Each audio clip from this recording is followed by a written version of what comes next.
Uma aliança perigosa. O salmista está bolado com Deus e Paulo se favorece da lei. Olá, eu sou a Solange Lima, este é o Estudo das Escrituras e hoje vamos estudar estes textos aqui.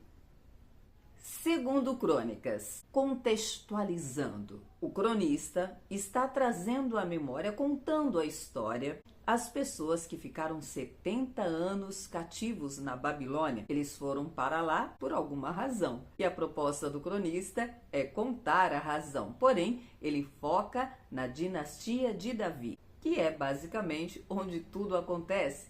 No livro de Reis, toda a história que está aqui em Crônicas, nós lemos no livro de Reis com outros detalhes. A narrativa aqui é a seguinte: o cronista está contando neste momento a briga, treta que estava acontecendo entre Abias e Jeroboão. Abias era o filho de Roboão, que era filho de Salomão. Ele herdou o trono e agora estava fazendo corretamente as coisas certinho, como Deus queria, como Deus mandou, seguindo as leis de Deus. E Jeroboão, por sua vez, tinha ido contra Deus, tinha afastado da presença deles os sacerdotes, os levitas, levantou os seus próprios sacerdotes.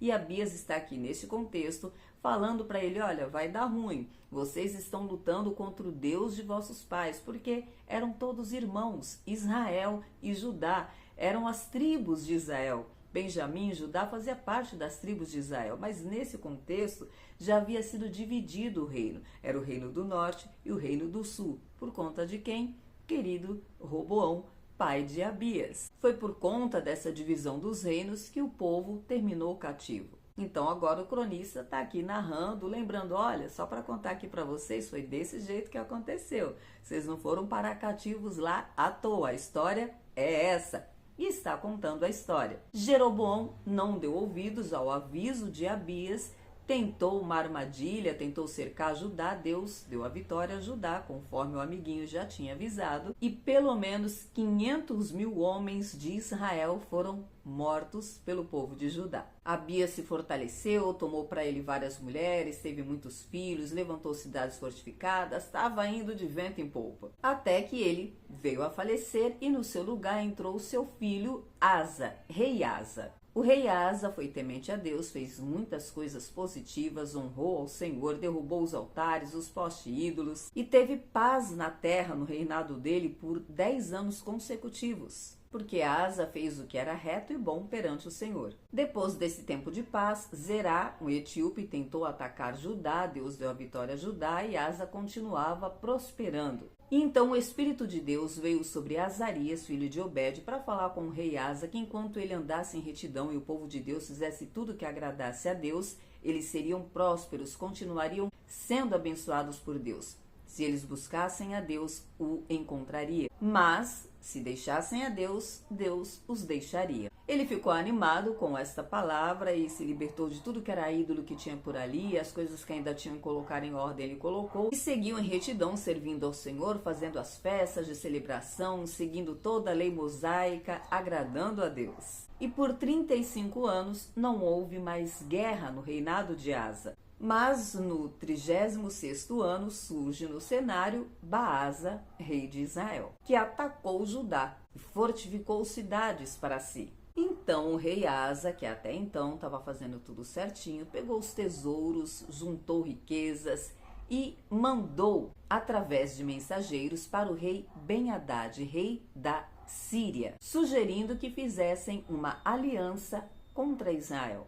Ben-Hadad deu ouvidos a esse pedido, fizeram a aliança, mandou comandantes do exército contra Israel, feriram muitos, e quando Baasa, rei de Israel, soube disso, não continuou sua obra de fortificar cidades para si em Judá. E então o rei Asa reuniu todo Judá, pegou as madeiras que Baasa estava usando para fortificar as cidades e usou para eles. Mas esta aliança com o rei da Síria é bem perigosa. E na sequência da história, que vamos ver amanhã, nós vamos descobrir o resultado desta aliança. Salmos. O salmista está bolado com Deus. Nós vimos ontem que ele estava, no momento, falando das promessas que Deus tinha feito a Davi. Como que lembrando a Deus: olha, o Senhor prometeu isso, e colocou Davi lá nas alturas, conforme Deus tinha falado mesmo acerca de Davi, todas as promessas, ele foi lembrando Deus. Mas depois de lembrar a Deus todas as promessas que ele fez a Davi, o salmista faz uma oração revoltado. O Senhor falou sobre Davi ser estabelecido, que ele iria durar enquanto durasse o céu, mas tu o repudiastes e estás indignados contra o teu servo. Desprezaste a aliança feita com o teu servo. Profanaste a tua coroa jogando-a ao chão. Corajoso esse daí. O contexto é, Davi está passando apuros, como tantos apuros que ele passou na vida, e o salmista está ali argumentando com Deus. Como assim, Senhor? O Senhor fez toda essa promessa e agora o Senhor esqueceu de Davi? O Senhor profanou a coroa dele? Ousado cabra, né? Amanhã vamos continuar estudando estes salmos e ver a continuação desta conversa sincera, esse sincericídio do salmista com Deus. Atos dos Apóstolos. Menino Paulo, apóstolo Paulo, tá passando em apuros e tá naquele vai e vem. Vai ser julgado, não vai ser julgado, e um passa para o outro. No momento, ele estava conversando com o governador Félix, que parou para ouvi-lo. Paulo falou tudo o que tinha que falar, explicou tudo novamente. E quando ele falou sobre o caminho, sobre estar sendo apontado, julgado por conta da fé dele, o rei Félix, diz o texto, tinha conhecimento sobre o caminho. O caminho é a religião dos cristãos, o nome que estavam dando para a religião dos cristãos. Caminho em letra maiúscula, porque o Senhor Jesus diz que é o caminho, a verdade e a vida. Félix deteve Paulo ali por mais um tempo, dizendo que estava esperando o comandante que tinha mandado a carta para Félix, Lísias, para ouvir o que ele tinha a dizer. Alguns dias depois, Félix voltou a conversar com Paulo, levou a mulher dele e ficou ouvindo mais sobre o caminho. Quando Paulo falou algumas leis deste caminho, como domínio próprio, justiça e sobre o juízo vindouro, Félix ficou com medo e disse: basta, por hoje chega. Retira-te e eu vou te ouvir quando tiver oportunidade. E o texto diz que ele esperava receber também dinheiro de Paulo. Então ele ficou nesse joguinho, vai, vou te ouvir mais um dia, volta pra cadeia, tô esperando fulaninho chegar. E Paulo ficou nesse vai e vem, e isso foi durando e ele continuando preso. Mas após passar 2 anos, Félix foi substituído por Festo. Seu sucessor chamava Pórcio Festo. E ele quis agradar os judeus, então manteve Paulo preso. Ele chegou à província, passado 3 dias ele saiu de Cesareia, foi para Jerusalém. Chegando lá, claro, ele ouviu todo o papo sobre Paulo. O povo suplicava, implorando a favor deles contra Paulo. Mas Festo, obviamente, argumentou que Paulo estava preso em Cesareia, então que eles deveriam ir até lá para resolver lá em Cesareia este problema, esta questão. Ele ficou ali mais algum tempo, depois desceu para Cesareia e mandou chamar Paulo. Mas lembre-se que ele queria agradar os judeus.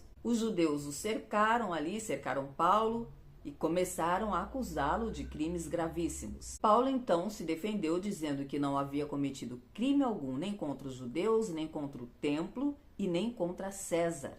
César era o nome máximo, todos tinham que se render a César, ninguém podia ir contra César, e Paulo sabia disso, conhecedor das leis, não somente as leis de Deus, mas as leis de Roma, porque ele era um cidadão romano e sabia usar bem a lei. Festo, querendo agradar os judeus, usou de artimanha e falou: você não quer ir para Jerusalém e ser julgado lá? Claro, porque chegando em Jerusalém, Paulo seria morto. E Paulo, obviamente que não era bobo nem nada, argumentou: eu estou perante o tribunal de César. Em outras palavras, qual o lugar mais correto e melhor para ver um julgamento de um cidadão romano senão no tribunal de César? O que eu vou fazer em Jerusalém? É aqui que eu devo ser julgado.